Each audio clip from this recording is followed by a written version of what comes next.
La asociación TEDIC inició una campaña informativa para que la ciudadanía pueda identificar las distintas formas de corrupción que existen en nuestro país y se animen a denunciar.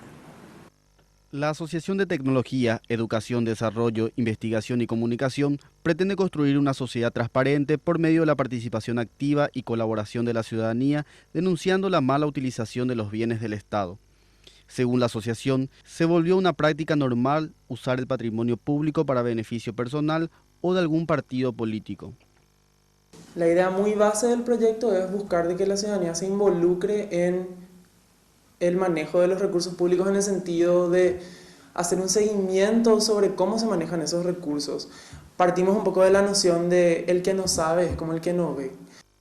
Esta ONG, que forma parte de la red internacional Recursos Transparentes, elaboró una lista de los tipos de corrupción más comunes y las distintas plataformas a disposición para realizar las denuncias. Es bastante transversal los tres tipos,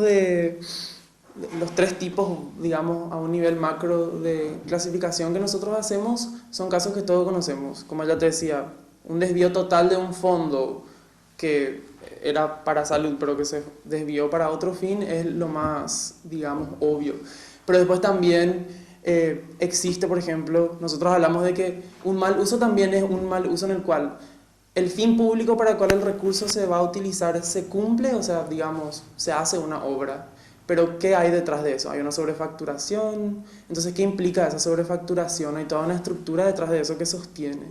Y después, una zona gris, lo que nosotros le llamamos una zona gris borrosa, en la cual la obra pública o el fin público se cumple, pero la manera en la cual se comunica ese logro es peligroso porque se traduce en capital electoral, se traduce en que se asocie el logro de gobierno con un partido político con un color. La coalición Recursos Transparentes está conformada por organizaciones de Bolivia, Ecuador, Venezuela y Argentina. Este año se sumaron Paraguay y Guatemala.